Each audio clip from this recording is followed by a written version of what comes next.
Pacote para as contas públicas.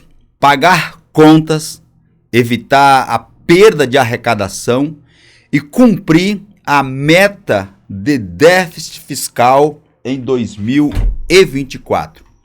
Esses são os objetivos da medida provisória enviada pelo governo ao Congresso Nacional.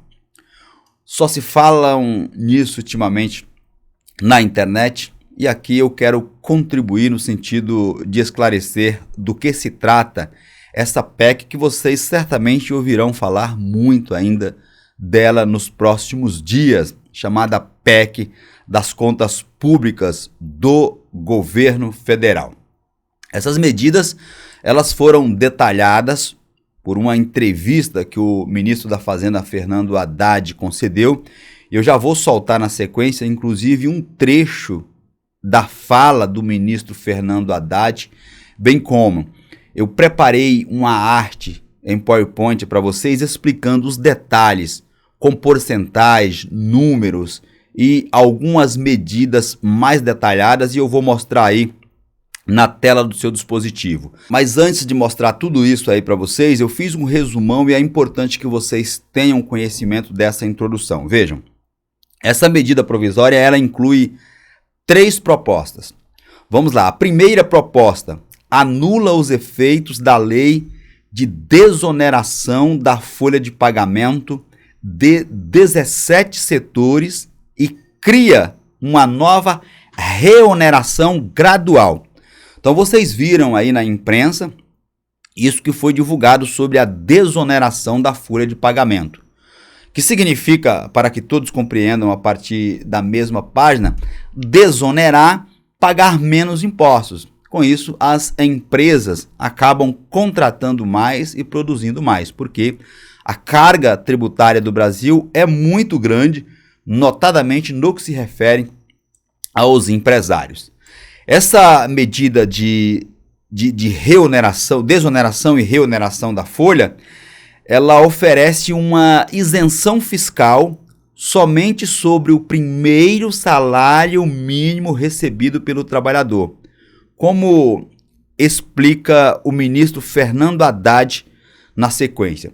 Prestem atenção no que vai dizer o ministro Fernando Haddad e eu já volto com vocês. Então, se ele ganhar um salário mínimo, você não vai pagar a cota patronal sobre esse trabalhador. Se ele ganhar 2 salários mínimos, na prática a cota patronal vai ser a metade. Se ele ganhar 10 salários mínimos, você não paga a cota patronal do primeiro salário mínimo, de qualquer trabalhador seletista. Entendemos que pode ser um caminho interessante para a formalização da força de trabalho e para a empregabilidade, sobretudo da população de mais baixa renda no país. Vou tentar resumir aqui a fala do ministro Fernando Haddad. Quem ganha um salário mínimo não vai pagar a cota patronal. Tem uma cota aí que são impostos que o governo, que os empregadores têm que pagar, a empresa tem que pagar. Então, se a empresa tem um funcionário que ganha um salário mínimo, não vai pagar a cota patronal sobre esse trabalhador. Se ele ganhar 2 salários mínimos, na prática, a cota patronal ela vai ser de metade, ou seja, de 1 salário mínimo. Se o cara ganhar 10 salários mínimos, aí ele não paga a cota patronal do primeiro salário mínimo de qualquer trabalhador seletista. E aí ele diz, vocês perceberam, entendemos que pode ser um caminho interessante para a formalização da força de trabalho e para a empregabilidade, sobretudo da população de mais baixa renda no país, foi o que disse o Fernando Haddad. Tudo isso aqui está dentro da primeira medida, Eu disse no início que são 3 medidas, né? A segunda medida, ela muda a regra do Programa Emergencial de Retomada do Setor de Evento, o PERSE. Esse programa ele foi criado durante a pandemia da Covid-19 para ajudar o setor de eventos. E aí, dentro dessa medida, segundo o Haddad, o benefício superou a previsão de uma perda de arrecadação de 4 bilhões de reais e causou uma renúncia. O pessoal deixou de lado 16 bilhões de reais, o Brasil deixou de arrecadar 16 bilhões de reais. Essa proposta ela quer acabar com a desoneração sobre as contribuições sociais do setor de evento, em maio de 2024 e o benefício para o imposto de renda em 2025. Tudo isso dentro da segunda medida. A terceira medida, ela cria limites para o pagamento de precatórios obtidos via judicial. Segundo o Haddad, nesse detalhamento que ele fez em uma entrevista, a medida vale para créditos acima de 10 milhões de reais. Então, a empresa venceu uma ação na justiça, óbvio, vai receber por meio de precatórios, devido ao valor. Então, essa medida ela vale para esse crédito acima de 10 milhões de reais, além do anúncio das medidas. O ministro também comentou os dados do IPCA 15, que é o Índice Nacional de Preços ao Consumidor Amplo, do mês de dezembro, divulgado em 28 de dezembro agora, de 2023, pelo IBGE, pelo Instituto Brasileiro de Geografia e Estatísticas. E aí, com base nesses dados, Fernando Haddad disse que a inflação acelerou em 0,4% no mês de dezembro, depois de marcar 0,33% no mês de novembro. Então, dezembro 0,4% e no mês de dezembro havia marcado uma desaceleração de 0,33%. O resultado ficou acima do esperado, segundo ele, e foi puxado pela alta no preço das passagens aéreas, que tiveram um aumento de 65% nos últimos 4 meses. Agora que você já viu o resumão, vem aqui para a tela do meu computador para entendermos tudo isso que eu acabei de te apresentar, mas de forma detalhada. Sobre a segunda medida, ela muda as regras do Programa Emergencial de Retomada do Setor de Evento, que é o PERSE. Esse cara aqui, ó, você já deve ter ouvido falar muito dele. O que faz? O que essa medida faz? Ela acaba gradualmente com a isenção de impostos para o setor de evento. Acaba os impostos para o setor de evento. Ela limita a compensação de créditos, que também é uma coisa muito boa para as empresas. Compensação de créditos tributários para o setor de evento. Só que essa medida número 2, ela também reonera, ela volta a cobrar impostos, reonera a folha de pagamento de 17 setores. Inclusive, esses 17 setores divulgaram uma nota na imprensa, né, que é contra o envio de uma medida provisória, até porque já tem uma lei aprovada pelo Congresso Nacional que cuida disso, que trata desse assunto.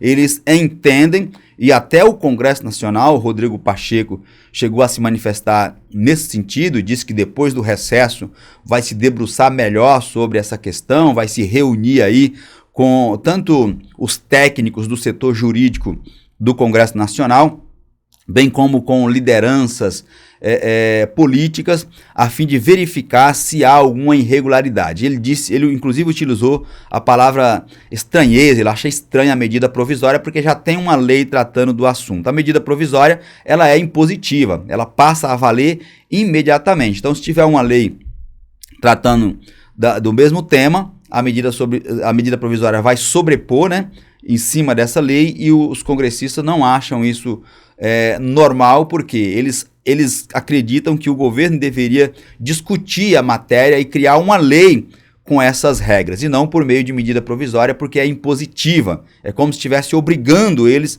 a cumprirem isso. E some-se a tudo isso os 17 setores que se manifestaram contra.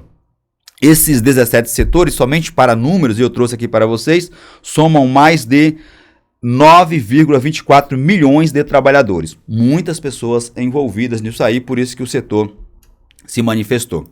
Nós estamos falando aqui sobre a segunda medida, agora nós vamos falar sobre a desoneração da folha de pagamento. A Haddad mencionou e eu também no resumo. Então, na desoneração da folha de pagamento, as empresas elas substituem a alíquota previdenciária, que é de 20%, veja, é alta a alíquota previdenciária de 20% sobre os salários, e aí, ao invés de 20%, eles pagariam uma alíquota entre 1% e 4,5%, muito mais vantajosa para o empresário. Veja, a pessoa vai pagar somente de alíquota previdenciária 20%, passa a pagar entre 1% e 4,5% sobre a receita bruta. É muita grana que está aqui envolvida e, lógico, isso aqui beneficia muito as empresas que querem gerar empregos. Então, nós estamos falando da desoneração. Agora, nós vamos falar do que está na medida provisória, que é a reoneração. Lá também está, né? Ela trata da desoneração, mas trata da reoneração. E aqui no caso da reoneração, que é voltar a pagar, nós temos algumas informações. Nós temos uma que é a alíquota mais baixa, seria um pagamento, né, que vai voltar a pagar os impostos, mas com uma alíquota mais baixa, ela com parcelas que correspondem a um salário mínimo, conforme eu expliquei anteriormente. Parcelas de apenas um salário mínimo, dependendo do salário, quanto a pessoa ganha. Eu dei até o exemplo, ganhou 2 salários mínimos, vai pagar a alíquota ali mais baixa de apenas um salário mínimo. E nós temos a alíquota cheia, que é o restante do salário mínimo. Empresas divididas em grupos. A medida provisória trata disso aqui. Vão dividir as empresas em 2 grupos. E aí vocês verão as alíquotas diferentes. Cada grupo de empresas terá uma alíquota diferente. Então aqui no grupo 1, sobre a reoneração da folha de pagamento, essas empresas pagariam 10% em 2024, 12,5% em 2025, aqui no grupo 1, e 15% em 2026 e, por último, 17,5% em 2024, tratando-se aqui da reoneração das empresas do grupo 1.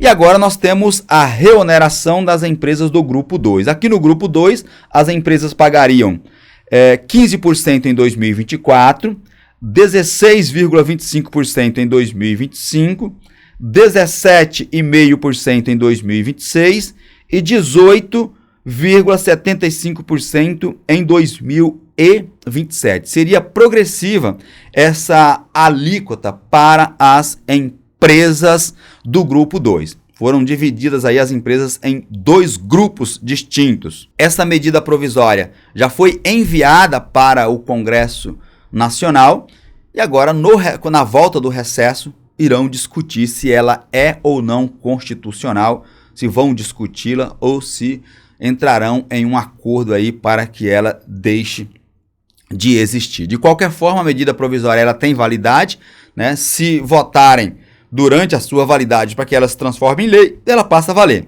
Se não, passou o seu prazo de vigência, simplesmente ela não tem mais valor jurídico e volta a valer o que era antes. Agora, me diga aí nos comentários se você entendeu o que eu te expliquei sobre isso. E aproveito a oportunidade para te convidar a se inscrever no canal, deixar o seu joinha, o seu like, para o YouTube entender que aqui nós tratamos de assuntos importantes para a sociedade. E por fim, compartilhe o vídeo em suas redes sociais e grupos de WhatsApp, a fim de que possamos informar e, por consequência, ajudarmos ao maior número de pessoas possíveis. Um forte abraço e eu te vejo na minha próxima apresentação.